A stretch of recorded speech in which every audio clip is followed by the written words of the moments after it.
217 Recovery Podcast. How's it going? Corey Winfield is the 23rd? It's Tuesday, 23rd of July. August is almost here. It's means football's almost here. Pretty excited. Actually at my brother's house right now in St. Joe, and we're making 217 Recovery Podcast stickers. Actually, these ones are 217 Recovery. They're white. They look pretty cool. They really do, and you can put them on your car. But I'm talking with my sister-in-law, favorite sister-in-law, Kendra, and we were just talking about, obviously, 217 because we're sitting here doing this, and she's making me this awesome tumbler or coffee mug. That's what I would call it. Wherever you go. Yeah, so I get to carry it around wherever I go.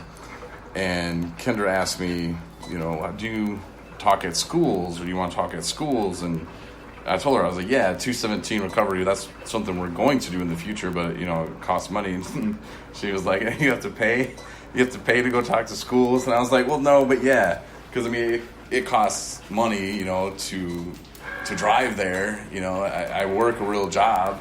Well, some say it's not a real job, but I don't just sit there. I do tons of... You're a pool boy. I am not a pool boy. I did clean the pool table once, but... Water gardens. I had never watered anything there.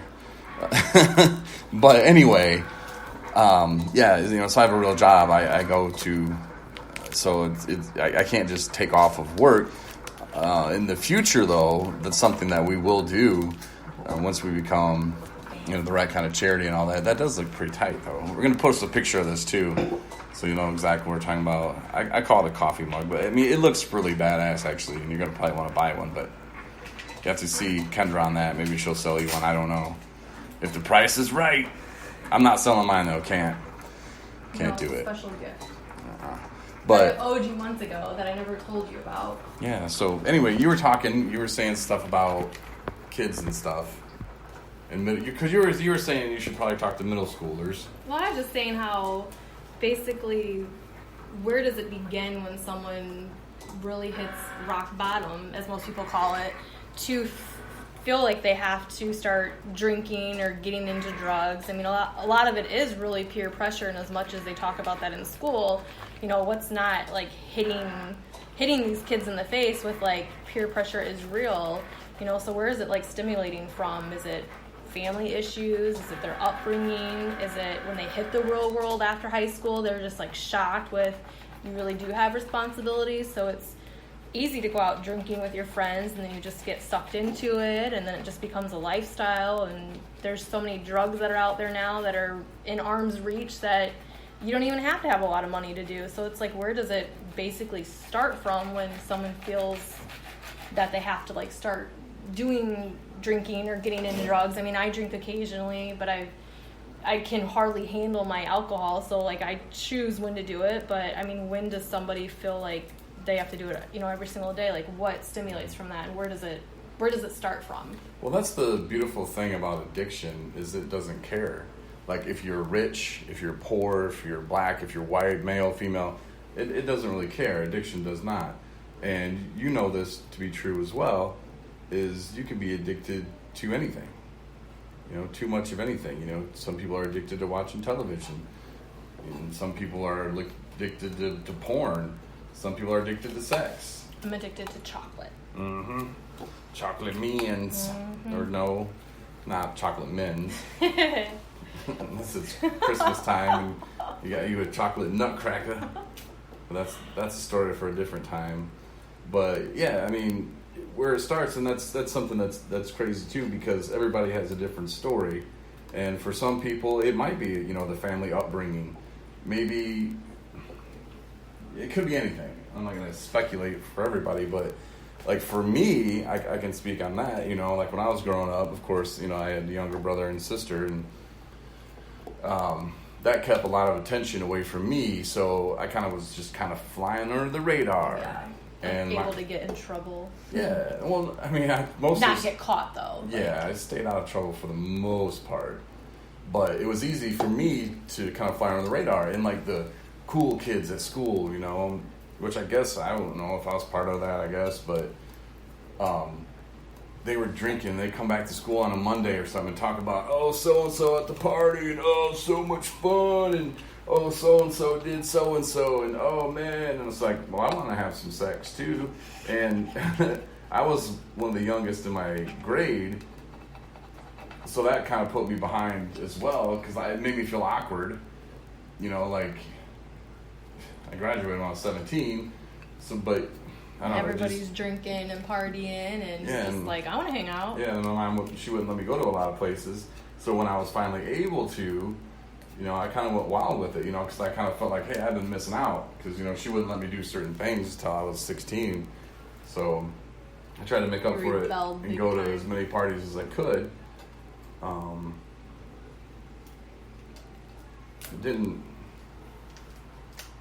really start using drugs. I mean, back then I was kind of anti-pot, and it wasn't against pot, it was just because the people that would smoke pot I didn't really like. That does look good. Wait till you see this cup. Tumbler, whatever. That's pretty dope. I might have to sell it. No. Well, that's an early Christmas gift? Or? It's just a gift. Oh, Because I'm proud of you. Oh, well, thank you. People are going to offer me money for that, you realize that. But one of a kind. if you want one, she can maybe see about making you one, but it does look pretty badass. I can't wait to put those stickers on my car. Are you going to keep it? No. Right? I made my own cup. Like, if it was pink. I'm promoting you. Yeah, sorry. We're doing the podcast and working. Cricut. Corey is using a Cricut machine. Yeah. For those of you that don't know what that is, it's a nice, handy-dandy, big tool where you can hook it up to your computer and design something, and then it will print this out for you, and you can make... I've made T-shirts for my nephews and my daughter.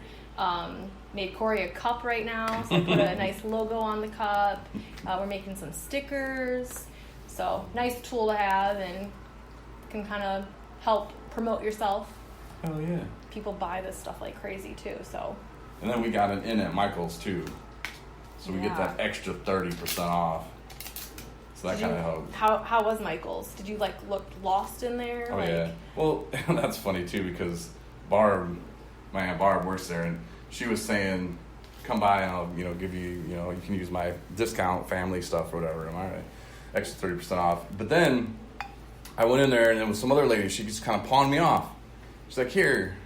I think her name was Janice or Janet, or I'm sorry, ma'am, I forgot your name.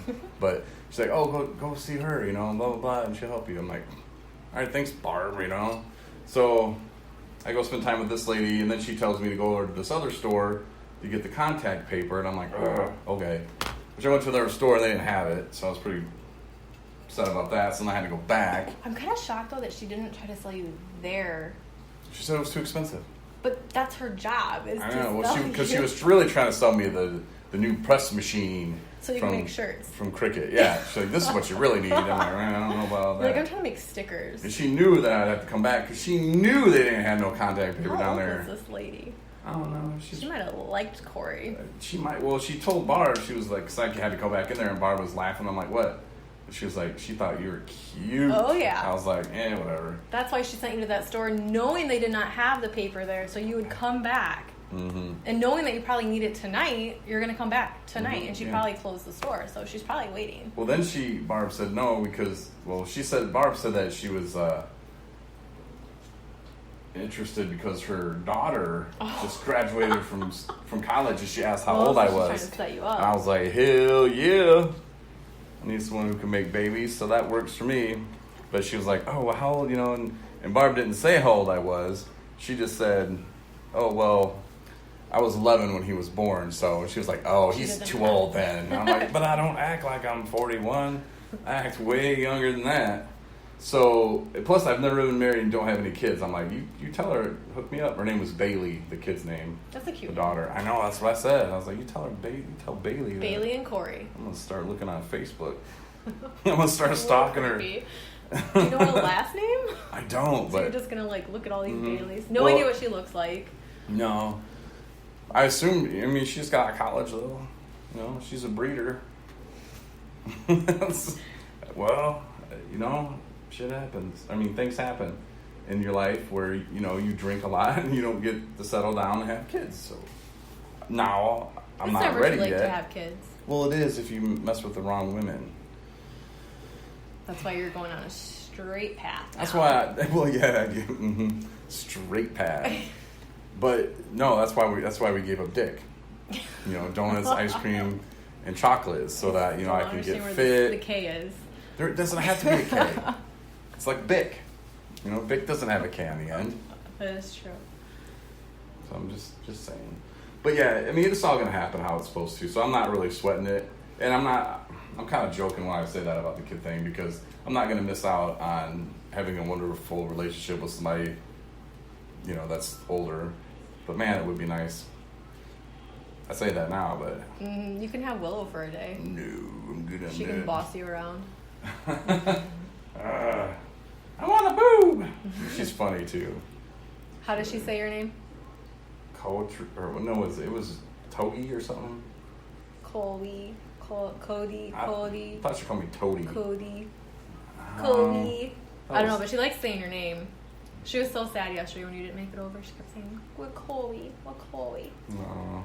But we're glad you're here tonight. Yeah. Making stickers. Yeah, I gotta. And Lots of stickers. What time you gotta get up? Like, we all have to get up early, so it's gonna suck. But whatever. I'm just glad I didn't have to drive back tonight. And I'm glad that I was here to do a podcast with you, and that you reminded me of My that. first I needed one. to do a podcast. Yeah, see, it wasn't that hard. You're like, no. I'm glad they just can't see me. Mom thought they could. She was like, "Oh, on the podcast, people are gonna see me. I need to do my hair." Oh my gosh. And of course, I let her do it. Of Yeah, course. she's all like, "Okay, I'm ready." I'm like, "Okay, record." She's like, and we're just doing it on my phone tonight because I'm too lazy to go out to my car Yeah. to get my equipment. Well, we got stuff everywhere too, so Oh yeah. I don't want to. When you get involved with your Cricut, it's everywhere. Oh, we're gonna take a picture of the cup though, and I'm gonna post that, and you'll like it. And then the guys are gonna be like, "Where's mine?" All right, give me some cups. Yeah, I should. I'll be like, "Oh, it's on the way." Actually, I just showed you how you do it. We'll see which You ones- just take all your stickers that you just made. We'll see which ones listen. And Ryan he's gonna listen. We'll see if Matt listens and Anna. And if they ask for one, then I'll be like, "Well, Hi, you Anna, heard Matt, and Ryan. Yeah. I bet you just Ryan will listen to this. I don't know. Maybe Matt will too. I don't know. Maybe they all will. Who Who's your knows? favorite? Who's my favorite? Let me mute this. Mute. Push to talk. I don't want to mess this thing up. I don't really use the phone too much, so. Who's your least favorite? Because we'll give them the sticker that messed up. My least favorite? Oh, they might know though when we give them the sticker that messed up. So you probably shouldn't say that. Well, they're going to find out now. Just kidding, sort of. But, yeah, we're going to wrap it up, though, because we got to finish this stuff, and Well, I I hope got you to get make out it of to here. schools. I'm glad to know that you don't have to pay to go to the school to talk, because that would be kind of silly. But I really hope you make it to schools, because I think it'd be a good thing to talk and to promote, you know, kind of where you started at, what evolved into your life when you felt like you hit rock bottom a couple times, and now look at you, you know, you're doing really good things with your podcast and promoting yourself, and your voice is still being heard like we always Right. hope it would be. So Found a purpose for it, Yeah. and I'm having a lot of fun with it. And maybe you can steer some kids in the right direction. Yeah. Know that that's not the only answer. I mean, obviously have fun. Drinking, it can be fun, but know like where your limit is, and know that you don't have to turn to that when your life is just in shambles, and know that there's other things like chocolate. I was just going to say, well, you know, eating chocolate can You be can turn fun, to too. chocolate. Like, I would rather have chocolate than a glass of wine when I come home from a stressful But once day. you open that first little candy bar, can't especially the stop. mini ones, because you're like, they're just mini, so you get handfuls. Oh yeah, and- when you said that earlier too. Like I come home on my lunch break and have a pantry full of stuff and Reese's, you know, anything chocolate and peanut butter. And I have Dove peanut butter little pieces of candy, and I grabbed 2. And then right as I was walking out the door, which of course my pantry is right on my way out, I'm like, oh, I'm just gonna grab like 3 more. They're bite size, you know. And I'm like, I just had 5 pieces. Because you're right, you can't. Once you have one, you have to have a whole bunch. It's just like eating a bag of chips. Who has one chip out of a bag? You don't. You have like a handful of them. And then the whole bag's gone. Well, they don't fill them up anyway like they should, so it's like air. You should go to rehab for chocolate. That'd be funny. What are you in here for? Well, it's chocolate. I relapsed on chocolate. You're like, you're not even fat. And you're like, well, I don't want to be. I don't want it to get that far. I know my limit. But yeah, it's good. It really is. I'm glad people listen and they say nice things. So I really appreciate that too. And it's about building the communities up too to understand recovery. It's hard if you don't know recovery, if you don't, I mean, everybody knows somebody in recovery.